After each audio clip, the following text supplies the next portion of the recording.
Just after Paul Tudor Jones made his great monetary inflation thesis, Goldman released a slide deck in advance of an investor call that put it bluntly: cryptocurrencies, including Bitcoin, are not an asset class.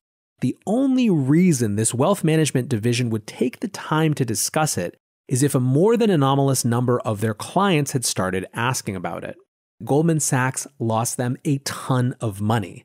Bitcoin at that time was at 9,000, about 25% of where it is today. Welcome back to The Breakdown with me, NLW. It's a daily podcast on macro, Bitcoin, and the big picture power shifts remaking our world. The Breakdown is sponsored by Nexo.io and produced and distributed by CoinDesk.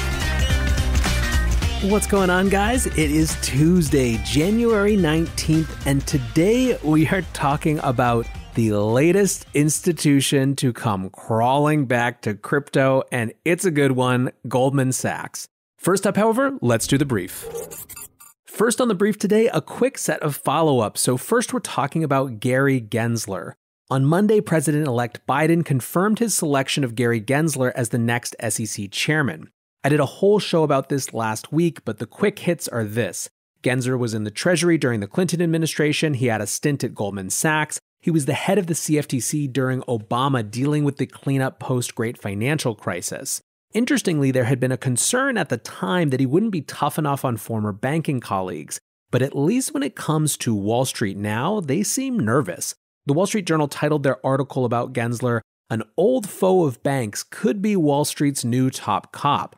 That same article argued that he could be the most aggressive regulator in 2 decades and said things like he steamrolled opposition to write rules from scratch governing derivatives during the Obama administration. Now, when it comes to what he's likely to be tough on, a lot of people expect it has to do with ESG, environmental type things. They effectively anticipate more focus on the way that companies operate with regard to those issues. For us crypto folks, as I mentioned last time, at least we have someone who understands the industry.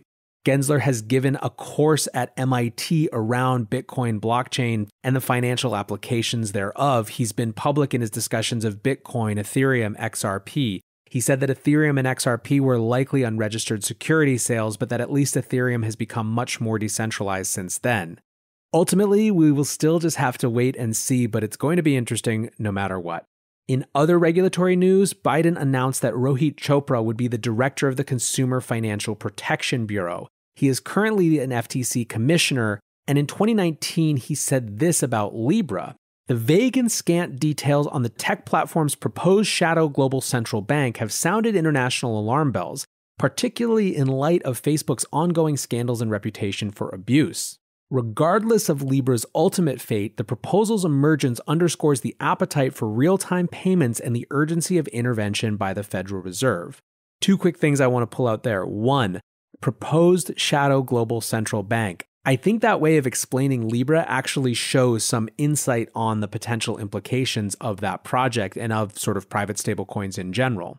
But the second part is that's interesting just how much he thinks this is an argument for the Federal Reserve to get into some sort of CBDC style or real-time payments game. Again, all really interesting pieces of evidence about what the Biden administration's approach to digital assets, digital currency might be. Next up on the brief today, investors are betting against the dollar. A Bloomberg article was published yesterday called "Dollar Shorts Mount Before Yellen Outlines Market-Based Policy. Bets against greenback rise despite latest rally against peers." Basically, the idea here is that the new Treasury Secretary Janet Yellen is expected to endorse a market-driven exchange rate, as reported by the Wall Street Journal. That means the authorities won't be fighting against a softer dollar. The net is that short dollar bets are the highest since 2018. Rodrigo Catril, a currency strategist at the National Australia Bank, said, "We interpret Yellen's view to mean the US government is unlikely to stand in the way of an ongoing market-driven dollar depreciation. There's no challenge to the current dollar downtrend." A Goldman analyst added, "We continue to believe that the combination of high dollar valuations, low nominal and real rates, and a rapid recovery in the global economy will weigh on the greenback through 2021. Third on the brief today, Grayscale's record day. Any of you who are worried that the recent dip, i.e. Bitcoin to the mid-30,000s, was deterring new investors, never fear. On January 15th, Grayscale had its biggest asset raise day ever, raising more than $700 million in a single day. In Q4 of last year, they raised $3.3 billion all quarter, which was still huge, but my goodness, $700 million in a single day. Overall, Grayscale has $27.1 billion under management after entering 2020 with $2 billion under management. A senior ETF analyst at Bloomberg compared it to ARK, saying, "The similarities are pretty amazing. I think both hung in relative oblivion for 3 to 4 years, had like $2 billion 12 months ago, and then boom, 10x increase. Both defy trends. ARK with stock picking and Grayscale with very high fees and 20+% premiums." Finally, a quick bonus brief. I started prepping this episode last night, but had to make one quick note that after much waiting amongst the community, Ethereum has crossed its previous exchange all-time high, or at least community agreed upon all-time high of 1420. It's had a 12% rally today and 92% overall this year. The question is, will that attract institutional eyes? And for that question, we'll get a little bit more into that later in the show. Many investors want to be a part of the next bull run. Others seek to build their dream home, finally launch that startup, or fund their education. Try Nexo's instant crypto credit lines and borrow against any major cryptocurrency with no minimum or maximum withdrawal amounts, no fees whatsoever, no credit checks, and flexible repayment. Not to mention the APR starts at just 5.9%. Stay on top of your investment game with Nexo.io. And remember, it's your crypto, your credit, your choice. Get started at Nexo.io. With that, let's move to our main discussion, Goldman coming to crypto. By way of background, the meta-narrative of the last year has, of course, been the institutional infiltration of the Bitcoin space. This has been in the context of hedge funders. Paul Tudor Jones with his great monetary inflation thesis in May, Stanley Druckenmiller a few months later saying that he anticipated potentially seeing up to 5%, 10% inflation and thought that Bitcoin was more appealing as a hedge than he had previously given it credit for. Of course, you have a ton of high net worth individuals getting exposure to the space through instruments like Grayscale, which, as we just mentioned, is just going bananas. Then there's the corporate treasury aspect of institutional investors, with MicroStrategy blowing the gates off, Square following, potentially others behind the scenes doing something similar. Insurance general funds, one of the most historically conservative investors in the world, getting into the game in the form of MassMutual with their $100 million buy via NYDIG. And as I've said before, I think this is likely just the tip of the iceberg.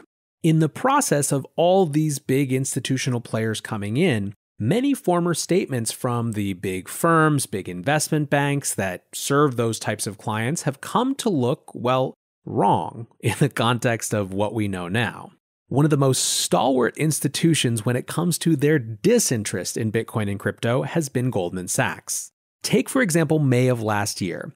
Just after Paul Tudor Jones made his great monetary inflation thesis, Goldman released a slide deck in advance of an investor call that put it bluntly: cryptocurrencies, including Bitcoin, are not an asset class.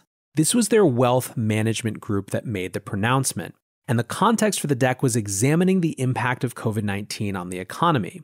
They made a slew of silly arguments, many of which went back to very old, tired, trodden critiques of Bitcoin, but focusing on things like claiming that it doesn't generate cash flow or earnings. They said, quote, "We believe that a security whose appreciation is primarily dependent on whether someone else is willing to pay a higher price for it is not a suitable investment for our clients."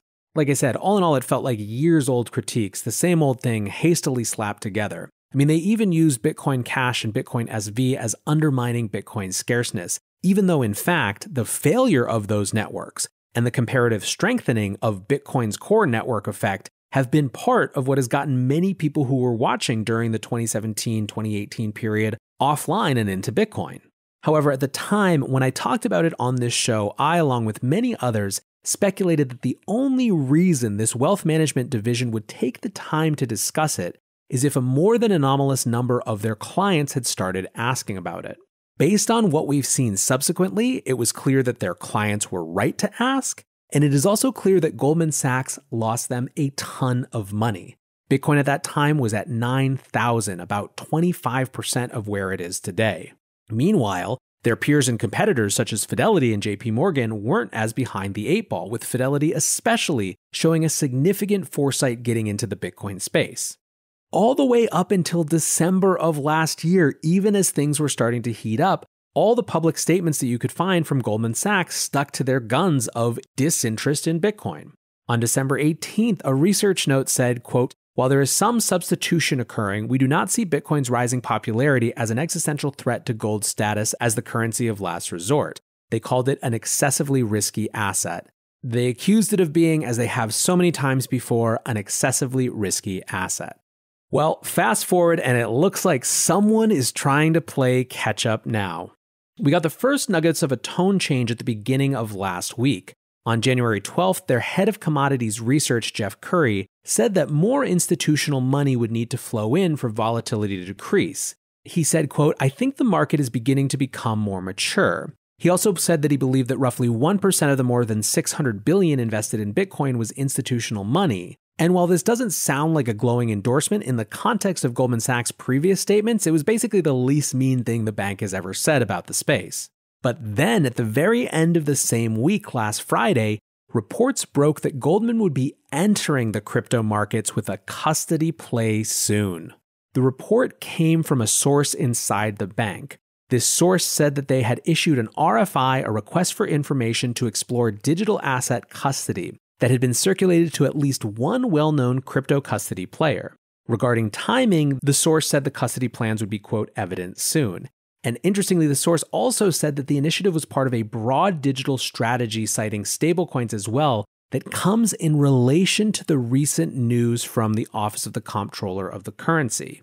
You'll remember a couple weeks ago, on his way out of the OCC, then acting Comptroller Brian Brooks issued new guidance saying that banks could interact with stablecoins and public blockchains like existing settlement and payments infrastructure, effectively giving blockchains the same status as something like SWIFT or ACH. I argued at the time that this could be transformational in terms of how banks play in this space, and it seems to already be having an impact. This also dovetails with news that Anchorage got the first national digital bank approval from the OCC, and their CEO said they are talking with all these guys, referring to JPM, Goldman, and Citi. Obviously, this is only one source inside the bank, but it seems like it's a real thing. And I'll obviously be paying a lot of attention to any more nuggets of information we get before we have a formal announcement. This is not the only institutional discussion I've seen over the last few days, so I wanted to quickly go through a few more of those. Ruffer is the firm in the UK which last year put 2.7% of its assets under management, or 550 million British pounds, into Bitcoin. They published a report reviewing their year in December and said that they thought they were relatively early, calling it, quote, "the foothills of a long trend of institutional adoption and financialization." They said, as we move through the process of normalization, regulation, and institutionalization, the compression of this premium can have a dramatic effect on the price. If we are wrong, Bitcoin will return to the shadows and we will lose money. This explains why we have kept the position size small but meaningful. 550 million British pounds does seem to me to be a pretty meaningful size allocation. More in the institutional space, little nuggets. Robbie Gutman of NYDIG was on Frank Chaparro's podcast For the Block, and when asked about which assets are in the discussion, he said 100 out of 100 of the last conversations I've had with investors seriously looking to allocate, let's say over $50 million, 100% of these conversations have been about Bitcoin, and 0% of them have been about any other crypto asset. Lynn Alden also recently wrote a paper about why she sees Ethereum as still categorically different than Bitcoin as well when it comes to those institutional allocations.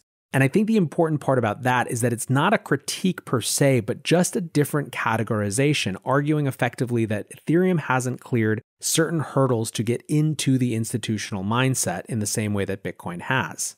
In another dimension of this space, the MetLife Investment Manager, a massive institutional investor founded in 1868 with 651 billion assets under management, discussed central bank digital currencies in a recent note. They said they are a logical progression of money and unlikely to be a passing fad. Those are their words. They also said that they didn't believe that a true CBDC launch among Western countries was likely to happen anytime soon.